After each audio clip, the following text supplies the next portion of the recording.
So when should you start building your personal brand? Should you start before you've got a business, when you've got an idea for a business, once you're more established?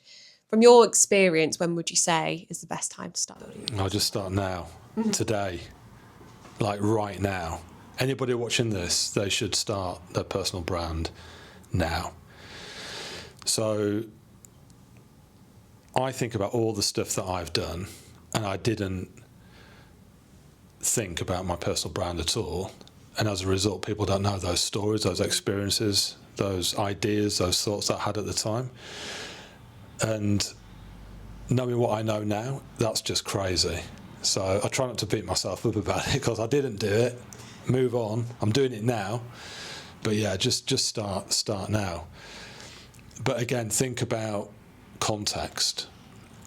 And if somebody's watching this thinking, I like the idea of starting a personal brand, but I don't know where I'd start, aside from getting in touch with us, they should just start. And, it's easy to kind of think, well, I'll get caught up in thinking about who I'm talking to and why and all the rest of it.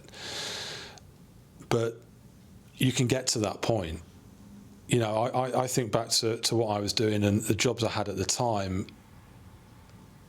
I could have been so much more considered in what I was doing in terms of personal branding, and I just wasn't at all. So I think, just start now and be mindful of what you want to do, where you want to go. This is a big topic, isn't it? Yeah, I think we spoke to somebody recently who is a founder building a tech business. And it's interesting because their advisors advise them against building their personal brand or sharing it in public, because they were scared that their idea or what they were building was going to be leaked or shared and somebody else would build it, which is definitely something that can happen in this day and age, because people can steal your ideas. But my argument against that would be, you don't actually have to talk about what you're building or giving away all the secrets of what you're building when you're building your personal brand. You need to build the community, the audience around the topic that you're working in. So if it is tech, if it is well-being, if it is marketing, you can build your audience. You can find people that are interested in those topics by talking about your personal journey, what you're doing, without giving away exactly what it is you're building, so that when you do launch it, you've got an audience, you've got users, you've got people that can back you. Because if you are going to investors for funding, they're going to want to see this proof of concept that people know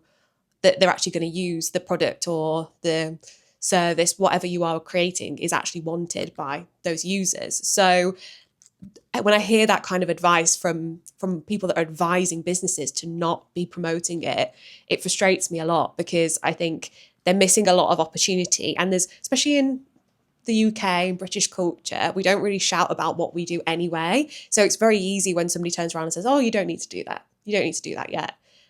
To not do that and not put yourself out there. But as a female founder that didn't have connections in the industry when I started my business, it's been the only thing that's opened doors for me that has helped me grow the business. Like, if I didn't have my personal brand, I wouldn't be where I am now.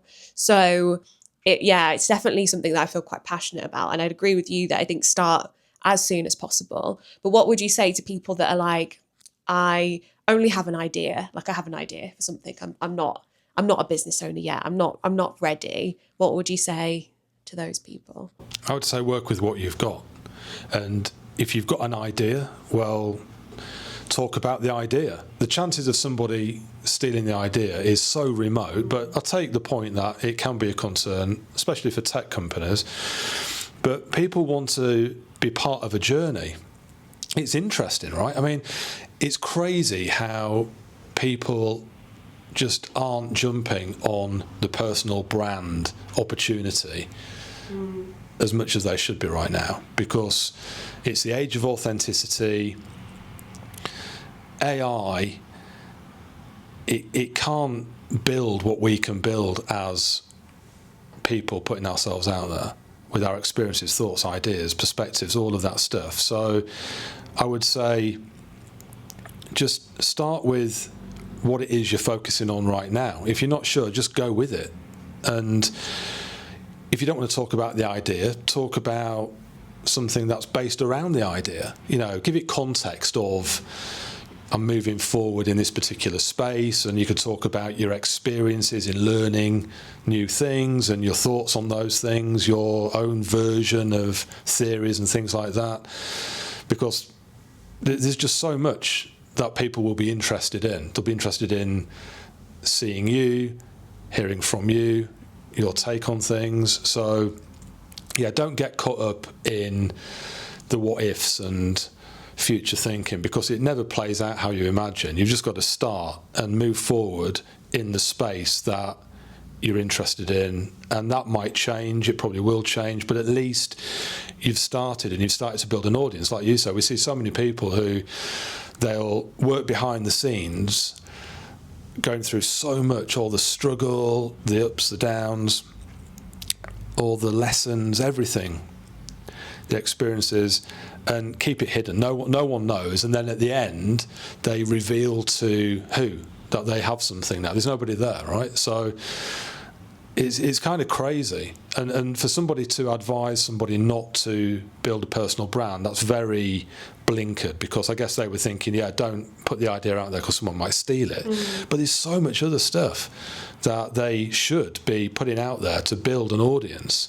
And if that audience becomes irrelevant because they've moved on with their idea, you've still built something, you've still got people, and some of that audience might port over. Everything's connected, right? So yeah, you've just got to be authentic and start. I mean, this conversation is part of a bigger topic. And I think one thing I found with one of my clients before is they started building their personal brand whilst they were still in employment with the goal to build a business. And their employer was set against them building their personal brand. They didn't want them to do it. They told them that they shouldn't be posting about it. So yeah, I'd be interested to hear your thoughts on that, because I think ownership of personal brands is quite a complex topic. And I think employers can think that they own somebody's LinkedIn, for example, if they work at a company, because it's linked to the company, because they'll have that on their LinkedIn profile. But if your goal is to leave a job to build a business, which probably a lot of people watching this and reading the newsletter will be, what would you say to them as somebody that could be maybe starting to build their personal brand whilst they're working for somebody else? So the same thing applies. Absolutely do it. Because a personal brand is transferable. It's you. It's going to move as you move, and you'll bring people along the way. Some will stay with you, some will move on, you'll get new people, but you're moving forward and you'll have that legacy that people can refer back to and see how far you've grown. If you scroll all the way to the bottom of your favourite Instagram profile, you'll see where they started, and it'll be vastly different from where they are now, and you can appreciate that. You can see the value, you can derive a lot of value from that. And it's the same with anybody who's going to be putting themselves out there in whatever context, whether it's building outside of employment now, a startup, or in employment now. It's incredibly important. And employers, people leave jobs, people move on, people will move on, and employers, they know this, but yet they're trying to control something they can't fundamentally control, because people do move on. And if you can facilitate somebody building a personal brand as an employer, that's a great thing to do. What an amazing thing to do. If you can really empower somebody to build their confidence and put themselves out there and tell people, if the context is that person is talking maybe about their employment and what they've learned from that, because they want to move into the same space with another employer, or go into a startup in the same space, even if it's not the same space. What a great thing to be part of that journey as an employer, knowing that, hey, you know, people move on, but before they do, I'll help them in this way. And it's not conventional, which is why I think there's so much friction. But people are going to move on, and if you can help them move on, and that employee at the time is going to possibly advocate for the employer and tell the world how supportive they are, and it puts the employer in a great light, a great position. It can expand networks for employers. It can bring in new perspectives. There are so many benefits. Yeah, I think it's your strongest asset as a employee and as a business owner. So if you are thinking about transitioning out of employment into business, you have to be a little bit selfish as well. And it's very easy to give into that fear of thinking, oh, I might lose my job because my employer's saying I shouldn't be doing this. But it's kind of making the case that this could be an asset to the business. You're going to be talking about the work that you do, obviously not sharing any confidential information or anything you shouldn't be, but talking about what you're doing in your career that could help them get more brand awareness, and it's free for them. Like, you don't have to do it on work time. Like, you can do it in your free time. But I think you have to be a little bit selfish, because if your end goal is to build a business, it's not going to be easy to do that. And you'd rather leave employment with an audience, a community, a client base, because you found people through your personal brand, than you would do if you did give in to what the employer wants and you've still got this dream of building something for yourself. But actually, it's so much harder to get there because you haven't built your personal brand. And you as a person, you own your own LinkedIn profile.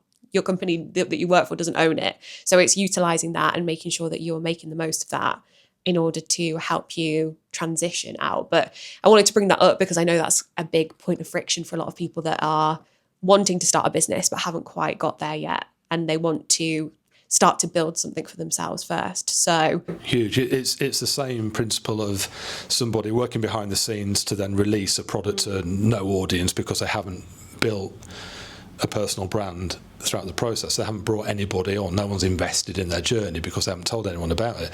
And it's the same thing for employees. If you suddenly leave or eventually leave and look for another job, put yourself out there, nobody, who are you? Like, why should you have to then work extra hard to convince, to persuade people that you're the best at what you do or whatever like that. So yeah, if I think back to jobs that I've had, I think one thing, and this is me reflecting on not having built a personal brand during my various employments, one thing that I struggled with, and I think it contributed in me exiting various employments, was the fact that I felt I had so much to give, but I wasn't valued. So it reaches a point where I'm talking with all these new ideas, all these perspectives that people should be at least listening to, and I in many cases believe they should action because it will improve things, and not being heard. And on reflection, I think it's because I didn't have much leverage. I was really good at what I did, but I think in some cases I didn't have the authority that I otherwise would have had if I'd have built a personal brand, because I would have expanded my networks. They would have valued what I was doing. That would have been public.